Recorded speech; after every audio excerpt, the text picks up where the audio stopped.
New York's push to significantly increase the number of electric vehicles (EVs) in ride-sharing fleets, particularly Uber, has sparked a citywide debate, with various stakeholders weighing in on the implications of this ambitious environmental move. In a significant development for Uber and Lyft drivers, earlier this year NYC Mayor Adams and the Taxi and Limo Commission removed the limit on the number of ride-share drivers permitted to operate in the city.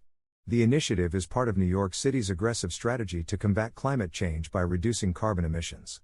The plan requires Uber and other ride-sharing companies to convert a substantial portion of their fleets to electric vehicles within a few years. This decision aligns with the city's long-term goal to become carbon neutral by 2050 but has provoked diverse reactions from drivers, customers, environmental activists, and urban planners. Driver's dilemma: Uber drivers, many of whom operate as independent contractors, are voicing strong concerns. The primary issue revolves around the high costs associated with purchasing or leasing electric vehicles, which are significantly more expensive than their gasoline counterparts. Additionally, drivers are worried about the scarcity and accessibility of charging stations throughout the city, particularly in less affluent neighborhoods and boroughs outside Manhattan. "We're already struggling with the expenses of maintaining our cars.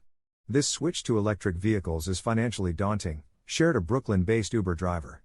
Passenger perspectives: passengers are similarly divided. While some appreciate the environmental benefits of riding in electric vehicles and support the city's green initiative, others are wary of potential fare increases and longer wait times. The concern is that the additional costs for drivers might be passed on to the consumers, making ride-sharing less affordable. Moreover, residents in outer boroughs fear that the scarcity of EVs might lead to reduced service availability in their areas. Environmental enthusiasm and skepticism: environmental advocacy groups are largely supportive of the city's decision. They argue that electrifying ride-sharing fleets will significantly reduce urban air pollution and contribute to a healthier living environment. However, some environmentalists express concerns about the city's readiness for such a transition, highlighting the need for more robust EV infrastructure, including widespread, accessible charging stations. Urban planning and economic implications: urban planners and economists offer mixed views. Some applaud the city for taking a bold step towards modernizing its transportation infrastructure and setting a trend for other cities.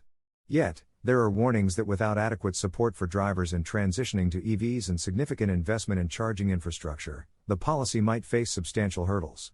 Economic experts also caution that the transition could have broader impacts on the gig economy and the ride-sharing market dynamics. As New York City embarks on this contentious path, the implementation of this policy and its impacts will be scrutinized both locally and nationally. The outcome will not only affect the future of ride-sharing in the city but could also influence environmental and transportation policies, marking a pivotal moment in the balance between ecological responsibility and economic feasibility. Court halts NYC's plan for unlimited electric Uber and Lyft licenses. Last November, a Manhattan judge issued a temporary stop to the city's plan to offer unlimited rideshare licenses for electric vehicles, a key part of the strategy to transition Uber and Lyft fleets to 100% green energy by 2030. Following the judge's decision, the New York City Taxi Limousine Commission announced via Twitter that it will pause the acceptance of new electric for hire vehicle license applications. The decision was a response to a lawsuit filed by the New York Taxi Workers Alliance. The alliance contended that the city's Green Rides program would undermine the hard-earned rights of the city's struggling yellow cab drivers.